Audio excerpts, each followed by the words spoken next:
Right guys, welcome back to the channel. In today's episode, I'm going to be breaking down the car I'm actually driving now, which is the Vauxhall Corsa E.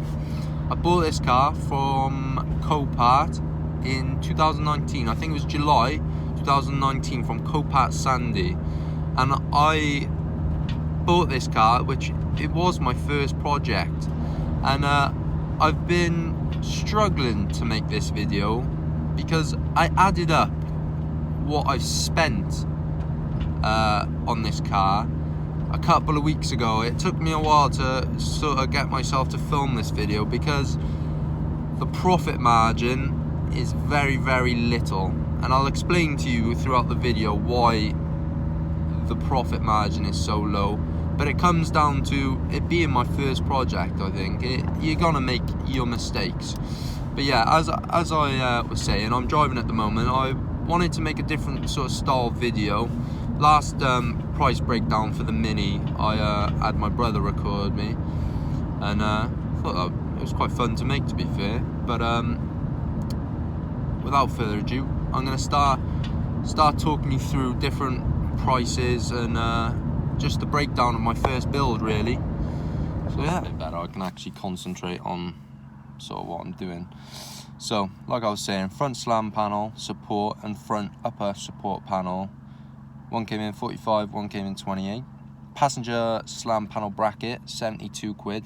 So that was a full-on bracket. There was a few rad sort of packs, but they were very expensive. Like, I don't know why, but this Vauxhall Corsa, the parts were like priced quite highly.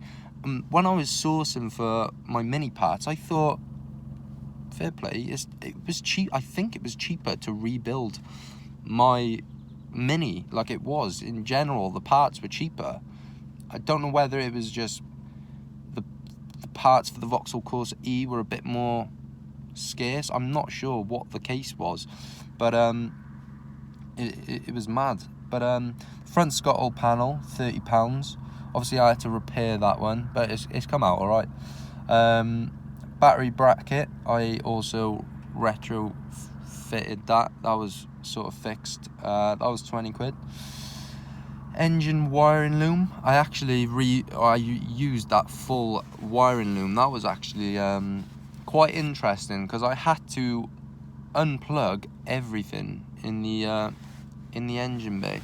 Let me turn off the engine. And work out which plugs went where, make sure the ground went to the ground correctly. This was the first time I've ever done something like that, and it I won't lie, it did get a little stressful, and there were days where I'd have to genuinely ask my dad, like, what am I doing here? And luckily, I'm so grateful that towards the end of this project, where I genuinely could not get it started, I had, well, one viewer in particular who sent me his scanner. I could not thank him enough, and I still message him now. But I don't know what I wouldn't have been able to do this without the help of a lot of people, to be honest. But please, I go on. Passenger bumper bracket, £8. Bonnet was £100. Front bumper, £200. Passenger headlight was £100. So I spent £400 there on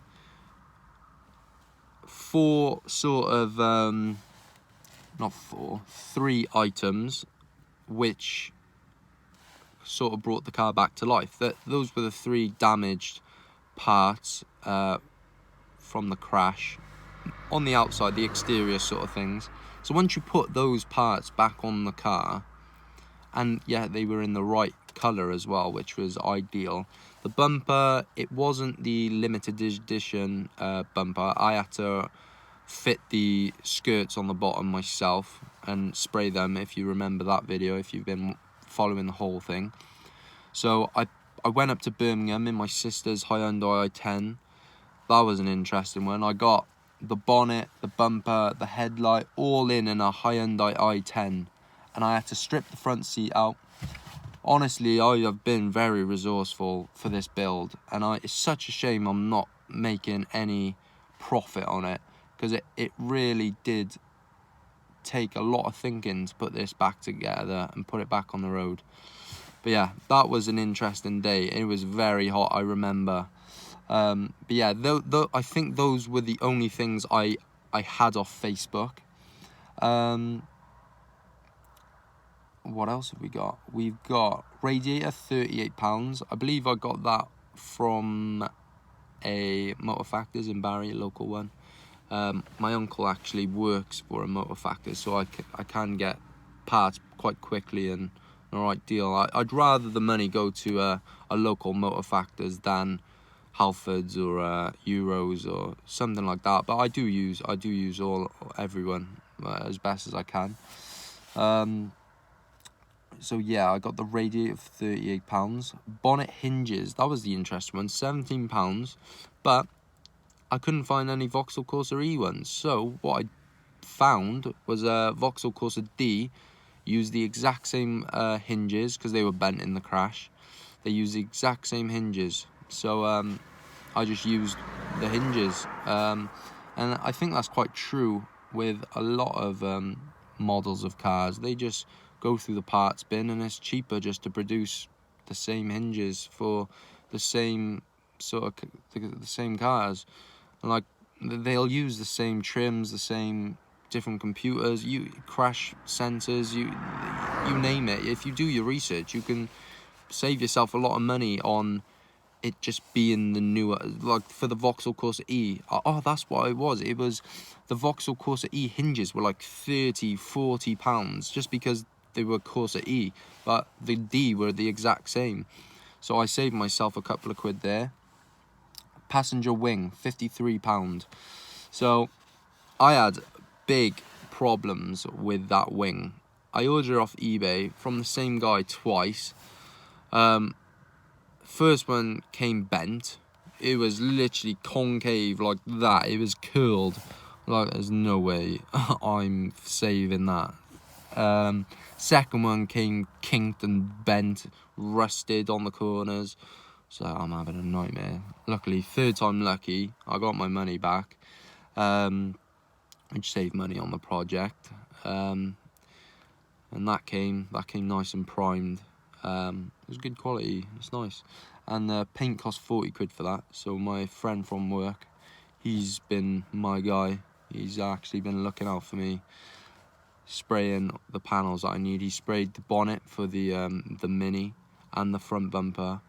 He then sprayed the wing, and he sprayed a few sets of alloys for me since for the track build that's coming up now. He sprayed a few things for me. Hopefully I have some videos soon on that. But yeah, he sorted me out on the wing. Temp sensor, $14.99. Not much to say on that. Fuse box, £24. So the fuse box, that was the reason the car didn't start for months and months and months. So I went troubleshooting, obviously. I got my lights out, my whatever, I can't even, multimeter, that's what I got out. I started checking the Haynes manual for wiring diagrams, everything I could. I got auto electricians. That's one thing I haven't priced in here, is how much I spent on auto electricians. I didn't know any auto electricians. I've now got to know a very good one in my area. Yeah, he couldn't even figure out why this car wouldn't start, because I changed over the ECUs, I changed over dashboards, airbags. I was trying to hotwire the thing. I was doing everything I could to get, and I was just getting that code, the immobilizer code, wasn't it? And eventually it was just the fuse board, the ignition relay. What happened in the crash was the bracket hit the ignition relay out of the socket, and it must have shorted or sort of burnt out that little pin hole for the ignition relay, and I couldn't get it to ignite or to get it started. So I changed over the fuse board, and there we have it. We got the thing started in the end. I'm looking at it now. There was days I just sit like this, just staring at it, and I'm like, why are you not starting? Why? I was fuming. And obviously I'm 21. I'm just infuriated. I've spent all this money I'm listing now on a project trying to make this YouTube video. Like, I've got viewers to impress, and I couldn't get it started. But yeah, what else have we got? Next is the dashboard kit, which was £474.99. They were up for like 500, 600. Who knows? I'm not sure why a dash kit for a Vauxhall Corsa cost so much. I could have bought a Vauxhall Corsa for that much money, I believe, on Facebook. I could probably do it, I think. But for some reason, I got myself into this mess with this car. And I needed dash kit. I needed it. I couldn't just run the car without airbags, etc. But yeah, that was an expensive purchase for this car. Plates, 20 quid, because the front one was cracked. ECU clone cost me £40 from my guy. Windscreen, so I had a company come out, and I wasn't there, unfortunately. My sister filmed a few portrait clips, I think, when they were up the house, and yeah, they did a pretty good job. But a couple of weeks later, I'll show you what I did. Like the sticker on the windscreen for the windscreen, that's just a bit of dirt on the outside. But if you see that black dot, I don't think it's going to focus. Oh, there we are. But I was driving to go pick up a few parts for the track build. And a stone just come up from someone's wheel, I believe, and just the sound. I haven't seen a chip that big. Like, I've had a few stone chips on my car, but bloody hell, I was shocked.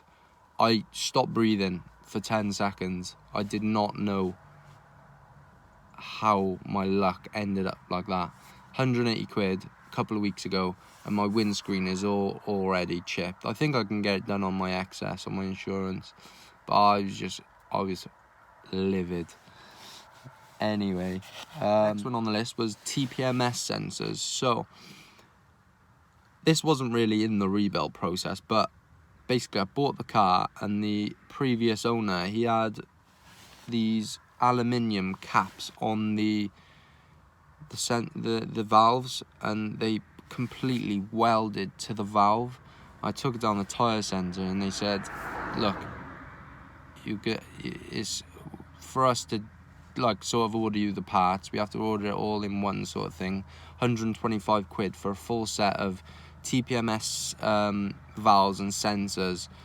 But he said, if you order them yourself, sort of off eBay, you can get like sort of Chinese sort of ones. It's just the sensor, the valve, and they were £11.02, and they fit them for 20 quid. And I was like, 31 or whatever quid over 125 quid all day long. I thought, why would you even put aluminium caps on your like, yeah, they look alright, but for 125 quid, and you didn't know someone that could actually fix them on the cheap for you, bloody, I was outraged. But yeah, that's one thing. It wasn't really in the rebuild process, but I wanted to include it because I bought this to get it saleable. I needed to change these sensors, these valves for the sensors. So expansion tank, 15 quid, because there was a little leak in the expansion tank. Air filter box, £32. Upper screen trim, that's just the trim for the on that corner of the window, the windscreen, and the fuse box cover, £15. So MOT at the end of the day was 40 quid, and it actually flew through. I didn't have any advisories, I don't think. I can't remember. at the time of MOT, brake pads need monitoring. I will be changing them. Might do a tutorial, I'm not sure, on the brake pads, because everyone's got a Vauxhall Corsa, and I think it'd be a pretty good tutorial for just younger sort of drivers, like might be watching this video, how to do your brake pads, because it's one of the easiest things you could do on a car. Not easiest, but one of the sort of jobs that you might be a little too worried about doing yourself, but with the right guidance, I think anyone can do their brake pads. You just need a few tools that'll help you.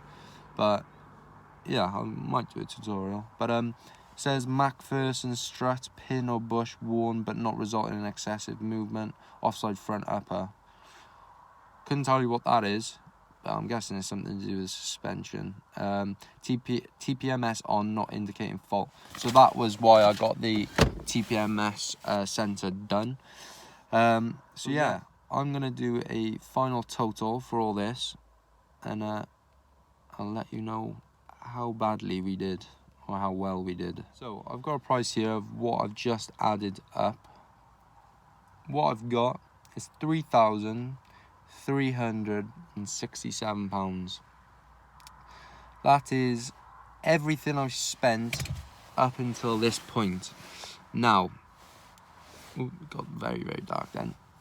Now, I have got a couple more things I need to do before this is saleable. I've been just driving it as a daily. I got it back on the road ready, but my brother is actually gonna drive this for his first car. Now, £3,367 is not bad for a 15 plate Vauxhall Corsa E Cat N. But right now, this car is not a Cat N, it's a Cat S. And that's something I need to chase up with Copart, with the DVLA, I'm not sure yet. But I've also got the exhaust to weld, as the previous owner, he actually put a sports sort of exhaust on a 1.2 Corsa. We've all been there. But it's actually rattling. I put a bean can with 2 Jubilee clips on it just for the time being, but the sound is awful. I've also got, I need a PDR guy, paintless dent removal guy, to sort out the rear quarter, which I'll show you now, and there's a dent on the door, but I think the dent on the door, I might be able to get a PDR kit myself. I saw Resurrect Autos, shout out again to him,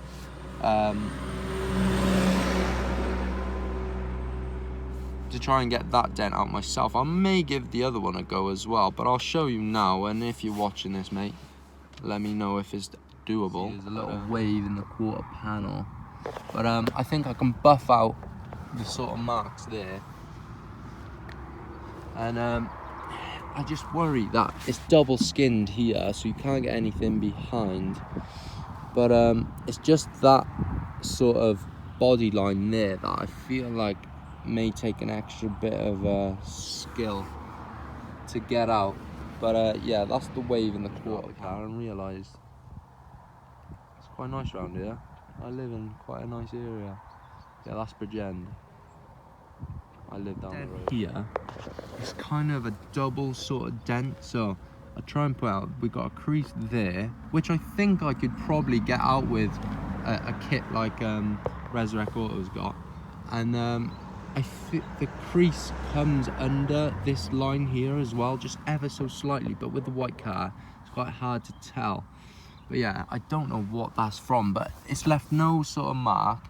So I think we can kind of get that dent out ourselves, judging from the dents he had on his cars. But it's definitely that wave that is gonna draw the attention of whoever my brother might sell this car to. And that wave actually had an effect on the back bumper here. I need to take this back bumper off and just re-secure it. Focus. Yeah. It's not a bad looking car. Like I was saying, it's not a bad looking car. The only thing is, I need this brushed in on this body line here. We can just sand that back and sort of just blow it in to sort of blend with that. It's lucky that there's a hard line here, but that just needs lining up a bit better. I just needed it for the MOT.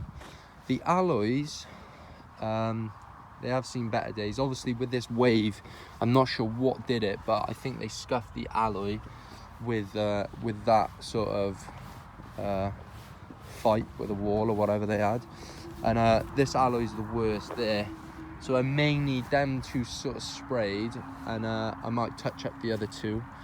But yeah, this car's costing me more than I wish it did.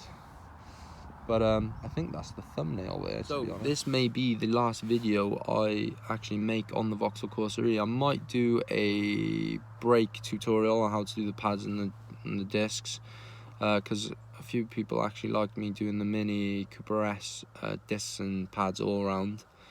Yeah, I might do a video on that. But I would like to say a massive thank you for everyone who viewed, followed me, and sort of subscribed to the channel because of this project. I'd like to thank you all, because it actually did push me at times where I didn't really want to be continuing sort of trying to show you what I was doing, because I was not happy with how it was going. I was not doing what I set out to do. Like, I wanted to rebuild this car, but quickly, turn it around quickly, but it turned out to be more of a lesson rather than a more of a profitable sort of decision I made. But I'm happy, and maybe my brother-in-law and my sister let me use the drive. They're not as happy as I am, but I'd like to give a massive thank you to them if they're watching. But they definitely sorted me out with a space to figure out how to rebuild this. And yeah, and to anyone that wants to start rebuilding on Copart, I definitely recommend watching these videos, and ask me some questions in the comments or DM me on Instagram, because I have had a few of you guys asking me how, like, they've actually rebuilt. There was this guy, he rebuilt a Jeep, and he was asking me the best way to do this, that, and the other. I'm more than happy to help, because I've done it twice now, and yes, this one wasn't as profitable as the Mini, but you can do it, and you can either build yourself a nice car for cheaper, or you can make some money doing it. But yeah, just figure out what you want to do, and just get it done, and you will find support. You will get the job done if you drive yourself sort of towards it. And that's what I want to do in the future, is just continue building bigger, better, and making better videos, really. So I'm gonna go down Southern now, because it's in my local area I can travel to, because we're on lockdown. But I'm gonna take a few nice videos and clips sort of the car. We'll end the video there. So until the next one, peace. So I've just come home now from obviously filming that whole video, and I'm editing it now, and I just got an email through. I sent sort of an email to head office, just trying to clarify the category of the car, and they sent me an HPI check of the car, and it came back Cat N, and I'm checking the total car check and the Auto Trader, putting my number plate in, and it's all Cat N again, and I'm not making it up. I think I've got screenshots of it being a Cat S, and obviously it devalues the car much more than a Cat N. Well, not much more, but it does definitely impact how many people want to buy the car as well, because some people don't even want to buy a category car, never mind a structurally damaged car. So now it's back to a Cat N, which is non-structural damage. I'm happy, and I'm looking on Auto Trader, and I'm seeing my sort of model and mileage going for about 4.5 grand. So I am much happier with that. Obviously we put about 3.3 into it. I still got to do a bit of work, but we shouldn't come in over 3.5, 3.6 with the dents. I'm hoping. Obviously with COVID and that, I'm struggling with a PDR guy, but yeah, very happy. I'm gonna end the clip here. I did a little montage of just at the start, and I'll put a little montage in at the end. But yeah, I'm really happy with how this went, and I hope to see you on the next one, guys. Peace.